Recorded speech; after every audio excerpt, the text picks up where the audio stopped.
Hello everyone. आज की इस वीडियो में हम डिस्कस करेंगे biomolecules, natural product and medicine and chemistry के एमसीक्यू टाइप क्वेश्चन जो आपके पास रहते हैं, जो आपके एमएससी एंट्रेंस एग्जाम में आ सकते हैं, उनसे रिलेटेड। ठीक है, तो उसके रिगार्डिंग ये वीडियो रहेगी। तो हमारे पास जो क्वेश्चन फर्स्ट है वो दिया गया है, on hydrolysis of starch we finally get. जब हम हाइड्रोलिसिस करते हैं स्टार्च की, तो हमारे पास जो प्रोडक्ट है वो क्या बनता है, वो है आपके पास ग्लूकोज का। राइट, हाइड्रोलिसिस करेंगे हम स्टार्च की और हमारे पास जो प्रोडक्ट है वो बनेगा ग्लूकोज का। सेकंड क्वेश्चन है, hydrolysis of proteins in the presence of enzyme produce. जब हम हाइड्रोलिसिस करते हैं प्रोटीन की एंजाइम की प्रेजेंस में, तो हमारे पास क्या बनता है, amino acid. Right, alpha amino acid are produced on the hydrolysis of protein. Option number third. The monomeric unit of starch is और आर। तो मोनोमेरिक यूनिट बतानी हमने स्टार्च की कि क्या होती है, तो वो होती है आपके पास ग्लूकोज। ठीक है, monomeric unit of starch is glucose. Next question है एंजाइम्स। तो यहाँ पर खाली आपके पास एंजाइम ही दिया गया है, हमने इनमें से एक सुटेबल ऑप्शन चूज करनी है। Right, enzymes have optimum activity at blood body temperature. Enzyme consist of amino acid, ये तो नहीं हो सकता है। Enzymes are carbohydrates. Enzymes have all these properties. तो आपके पास जो राइट ऑप्शन है वो है option number A, enzyme have optimum activity at body temperature. In nucleic acid the sequences. Nucleic acid की सीक्वेंस आपके पास क्या रहती है, यहाँ पर हमें जैसे मालूम है न्यूक्लिक एसिड की जो सीक्वेंस है वो रहेगी आपके पास कुछ इस प्रकार से। जैसे सबसे पहले हमारे पास क्या आता है, उसमें बेस आता है। ठीक है, बेस के बाद आपके पास रहता है शुगर। शुगर के बाद आप उसमें ऐड करते हो फॉस्फेट चेन को। तो ये एक सीक्वेंस होती है न्यूक्लिक एसिड की। Right, which of the following is an example of zwitter ion. तो इनमें से हमारे पास गिवन ऑप्शन में से ज्यूटर आयन का एग्जाम्पल कौन सा है। ओके, तो इस क्वेश्चन का आंसर आपके पास है option number D, alpha alanine. Alpha alanine zwitter ion का एक प्रोडक्ट आयन बनता है, आयन बनता है। ठीक है, तो जैसे हमें पता है एलानाइन हमारे पास होती है CH3 NH2 COOH, इसे हम क्या कहते हैं, एलानाइन। तो ये एग्जिस्ट करता है as an zwitter ion complex की तरह। Right, which of the following is not present in RNA। तो गिवन ऑप्शन में से हमारे पास RNA में जो प्रेजेंट नहीं होता है वो होता है थाइमाइन। ओके, नेक्स्ट क्वेश्चन है, alpha D plus glucose and beta D plus glucose are. तो ये अल्फा है। राइट, तो ये आपके पास किसके एग्जाम्पल हैं, ये एग्जाम्पल रहेंगे एनोमर्स के। दीज आर एनोमर्स, एनोमर्स का ये एग्जाम्पल है। Which polysaccharide has a glycoside linkage. तो इनमें से हमारे पास किसके पास ग्लाइकोसाइड लिंकेज प्रेजेंट है, वो है अमाइलोज। अमाइलोज के पास ग्लाइकोसाइड लिंकेज प्रेजेंट होती है। Glucose is said to have CHO group. Which of the following reaction is not expected with glucose. तो ऑब्वियसली हम बायोमोलिक्यूल्स के क्वेश्चन को स्टडी कर रहे हैं, तो ये जितने भी क्वेश्चन अभी तक हमने पढ़े वो बायोमोलिक्यूल्स के। ठीक है, उसके बाद हम नेचुरल के पढ़ेंगे, उसके बाद मेडिसिनल के। राइट, तो यहाँ पर हमारे से क्वेश्चन में क्या डिमांड की गई है कि ग्लूकोज को हम कहते हैं CHO ग्रुप। राइट, जिसके पास CHO ग्रुप है ग्लूकोज के पास, तो कौन सा रिएक्शन हम एक्सपेक्टेड नहीं कर सकते कि ग्लूकोज के साथ वो रिएक्ट करे। राइट, तो वो है option number B, it does not react with CH3NGBr। ये ऑप्शन आपके पास क्या है, इनकरेक्ट है। मीन्स ये जो रिएक्शन है ये ग्लूकोज के साथ रिएक्ट नहीं करेगा। Okay, which substance is not present in nucleic acid. तो कौन सा सब्सटेंस न्यूक्लिक एसिड में प्रेजेंट नहीं है, वो है आपके पास ग्वानिडाइन का, option number D. Next question है, by adding SDS during the electrophoresis of proteins it is possible to. तो जब हम सोडियम 2 डिसाइल सल्फेट को ऐड करते हैं प्रोटीन में जब हम इलेक्ट्रोफोरेसिस का यूज़ कर रहे हैं तो हमारे पास पॉसिबली क्या होगा, it preserve a protein native structure and biological activity. Okay, तो इस क्वेश्चन का answer option number D. Question number 13, peptide bond formation from protected amino acid reactants is often carried out with which reagent. तो peptide bond की जो formation होती है वो कैसे होती है, हमें मालूम है कि अल्फा अमीनो एसिड के द्वारा होती है, ठीक है। तो कौन सा रिएजेंट हम ऑफनली यूज़ करते हैं जब हमने पेप्टाइड बॉन्ड बनाने होते हैं इन ऑप्शन में से, तो वो है डाइसाइक्लोहेक्साइल कार्बोइमाइड, ऑप्शन नंबर थर्ड। इसका हम यूज़ करते हैं ताकि हमारे पास जो पेप्टाइड बॉन्ड की फॉर्मेशन हो वो इजी वे में उसको कर सके। नेक्स्ट क्वेश्चन है टेबल शुगर इज। तो टेबल शुगर आपके पास एक डाइसैकेराइड होता है जो कंसिस्ट करता है D glucose and D fructose को, option number one. Rapid interconversion of beta D glucose in solution is known as alpha D glucose and. तो जैसे जैसे हम इंटर कन्वर्जन करते हैं अल्फा डी ग्लूकोज का, ठीक है, एंड बीटा डी ग्लूकोज का सॉल्यूशन के अंदर, तो उस प्रोसेस को हम क्या कहते हैं, उसे हम कहते हैं म्यूटा रोटेशन का process. Okay,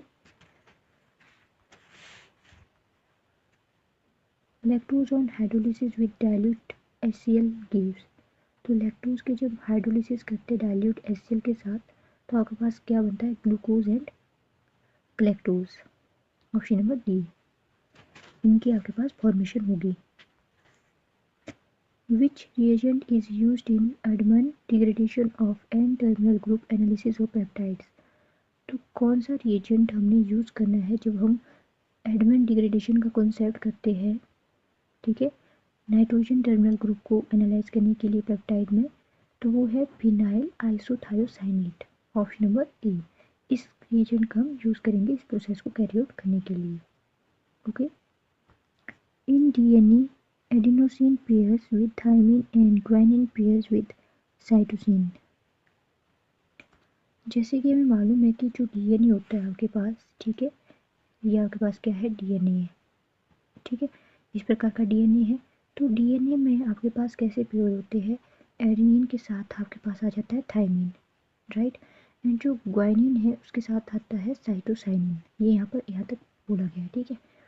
If adenosine constitute 18% of and guanine constitute 24% of all nucleotides in a DNA preparation, it must be। तो बात यहाँ पे क्या की गई कि अगर एडेनिन आपके पास एडेनोसाइन है वो 18% अपना योगदान दे रहा है DNA की प्रेपरेशन में, राइट, एंड जो ग्वाइनिन है वो कितना परसेंट दे रहा है, 24% अपनी पार्टिसिपेशन दे रहा है उस प्रोसेस को करने के लिए, ठीक है, न्यूक्लियोटाइड को बनाने के लिए। तो जो DNA हमारे पास बन के तैयार होगा, जो हमारे पास हेलिकल स्ट्रक्चर DNA का प्रिपेयर होगा, वो किस टाइप का होगा, ये यहाँ पर क्वेश्चन में पूछा गया है। तो it must be very short stretch और डबल स्टैंडर्ड DNA। तो बहुत ही कम आपके पास इस टाइप का DNA बनेगा, ठीक है, very short stretch of double standard DNA। तो ये भी किसका डायग्राम है, डबल स्टैंडर्ड DNA का डायग्राम है। तो इसका आंसर आपके पास ऑप्शन नंबर थर्ड यहाँ पे रहेगा। ओके, नेक्स्ट क्वेश्चन है sucrose is a disaccharide consisting of. तो जैसे कि हमें मालूम है सुक्रोज डाइसैकेराइड का एग्जांपल है, ठीक है, मोनोसैकेराइड, पॉलीसैकेराइड, डाइसैकेराइड्स आप सभी को पता है। तो सुक्रोज किस में आता है, डाइसैकेराइड्स में आता है। तो ये किससे बना होता है, इसके कॉन्स्टिट्यूएंट कौन कौन से हैं, तो वो है आपके पास glucose and fructose. Glucose and fructose के कॉम्बिनेशन से आपके पास बनता है सुक्रोज का प्रोडक्ट, राइट। नेक्स्ट है न्यूक्लियोसाइड ऑन हाइड्रोलिसिस गिव। तो न्यूक्लियोसाइड के जब हम हाइड्रोलिसिस करते हैं तो हमारे पास एक एल्डोपेंटोज कंपाउंड बनता है, ओके, और इसके साथ बनता है हेटेरोसाइक्लिक बेस, ऑप्शन नंबर 2। ये इसका राइट आंसर है। In DNA the complementary bases are. तो DNA में कॉम्प्लीमेंट्री बेसिस कौन से होते हैं आपके पास, हमने जैसे कि भी पढ़ा कि एडेनिन के साथ आपके पास थाइमिन होता है, ठीक है, एडेनिन एंड थायमिन का पेयर आपके पास बनता है एंड जो साइटोसिन एंड ग्वानिन का पेयर आपस में बनता है डीएनए में। तो obviously adenine and thymine and guanine and cytosine इसका करेक्ट ऑप्शन रहेगा, मीन्स ये इसका आंसर है। ठीक है, तो इसमें कंफ्यूज नहीं होना है। नेक्स्ट क्वेश्चन है the process by which synthesis of protein takes place based on genetic information present in mRNA is called। तो हमने एक ऐसी प्रोसेस बतानी है जिसमें हमारे पास प्रोटीन की सिंथेसिस हो रही है। ठीक है, किस बेस पे ये हमने प्रोटीन की सिंथेसिस की based on the genetic information.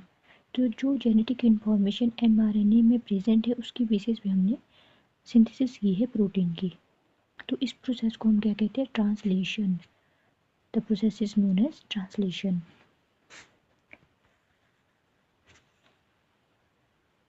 Next question है which one of the following is steroid hormone. तो गिवन ऑप्शन में से हमने बताना है कि स्टीरॉयड हार्मोन का एग्जांपल कौन सा रहेगा। ठीक है, तो कॉलिक एसिड आपके पास स्टीरॉयड हार्मोन का आंसर रहेगा, इसमें स्टीरॉयड हार्मोन का ये एग्जांपल है। तो यहाँ तक हमारे पास थे बायोमोलिक्यूल्स के क्वेश्चन। ठीक है, अब हम करेंगे नेचुरल प्रोडक्ट के क्वेश्चन। नेचुरल प्रोडक्ट में हमारे पास पहला क्वेश्चन जो है the fundamental unit in terpenes और टर्पिनॉइड्स इज। फंडामेंटल यूनिट पूछी गई है टर्पीन, जिसे हम टर्पिनॉइड भी कहते हैं, उसकी। ठीक है, तो कौन सी फंडामेंटल यूनिट होती है टर्पीन्स में, 2-methyl-1,3-ब्यूटाडाइन। ऑप्शन नंबर बी, ये आपके पास फंडामेंटल यूनिट रहेगी टर्पीन में। नेक्स्ट क्वेश्चन है which of the following is sesquiterpene. तो सस्क्विटर्पीन का हमें एग्जाम्पल बताना है, तो ऑब्वियसली जिंजीबेरिन इसका आंसर रहता है, ऑप्शन नंबर ए, ये इसका एग्जाम्पल है सस्क्विटर्पीन का। नेक्स्ट क्वेश्चन है which one of the following is a bicyclic monoterpene. तो बाईसाइक्लिक मोनोटर्पीन आपके पास अल्फा पाइनिन होता है, option number A. Next question है which is the following method are used for the isolation of terpenoid.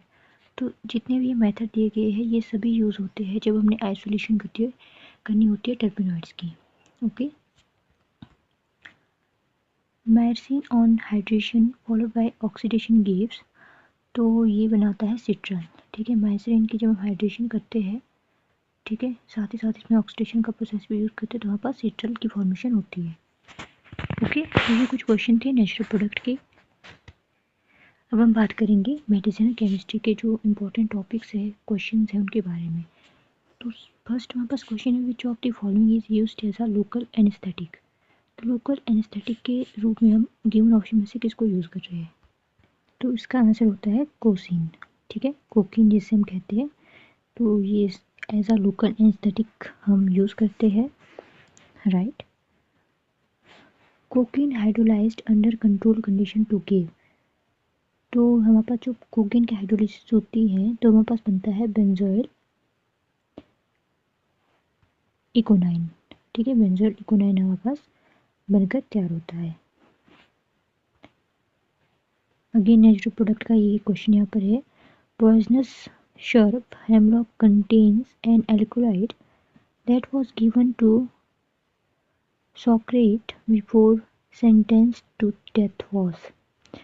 तो hemlock का जो tree होता है उसमें ऑब्वियसली कोनिन ही प्रेजेंट होता है, तो ऑप्शन नंबर बी इसका राइट स्टेटमेंट रहेगा। मेडिसिन से क्वेश्चन है which of the following is hypnotic drug. तो हाइप्नोटिक ड्रग आपके पास कौन सी है, ल्यूमिनल होती है गिवन ऑप्शन में से। ठीक है, a sulphur drug which is used in the treatment of bacillary dysentery is. तो हमने ऐसी सल्फर ड्रग का नाम यहाँ पर बताना है जो हमारे पास यूज़ होती है for the treatment of bacillary dysentery, right. तो वो कौन सी आपके पास सल्फर ड्रग है यहाँ पर, ऑप्शन नंबर थर्ड सल्फाग्यूनिडाइन। इस टैबलेट का हम यूज़ करते हैं। Okay, the drug used against AIDS. तो एड्स के अगेंस्ट हम AZT ड्रग को यूज़ करते हैं। ठीक है, एड्स का अगर हमने ट्रीटमेंट करना हो। Hypnotic property is maximum mean, तो गिवन ऑप्शन में से हाइप्नोटिक प्रॉपर्टी सबसे ज़्यादा होती है CHCl3 में। An example of non narcotic analgesic is, तो नॉन नार्कोटिक एनाल्जेसिक आपके पास होते हैं कीटोप्रोफेन। कीटोप्रोफेन आपके पास नॉन नार्कोटिक एनाल्जेसिक रहेगी। विच of the following is not an antiseptic drug, so antiseptic drug आपके पास इन ऑप्शन में से कौन सी नहीं है? इसका आंसर है गैमीजेन। लास्ट ऑप्शन जो आपके पास है ये आपके पास एंटीसेप्टिक ड्रग की तरह यूज नहीं होती है। Which of the following is used as a local anaesthetic agent, तो लोकल एनेस्थेटिक एजेंट की तरह जो यूज होते हैं वो है प्रोसिन। ठीक है, option number 3। Antiseptics and disinfectants generally contain, तो ये दोनों ड्रग्स क्या कंटेन करते हैं? क्लोरोफिनोलिक ग्रुप्स को। ऑप्शन नंबर बी को ये कंटेन करते हैं, antiseptic and disinfectants. An anti convulsant drug, anti convulsant drug आपके पास होती है barbiturate. Option number 3, barbiturate as an anti convulsant drug की तरह हम यूज़ करते हैं। Arsenic drugs are mainly used in the treatment of, arsenic drugs किसके ट्रीटमेंट के लिए यूज़ की जाती है? साइफिलिस। Option number B.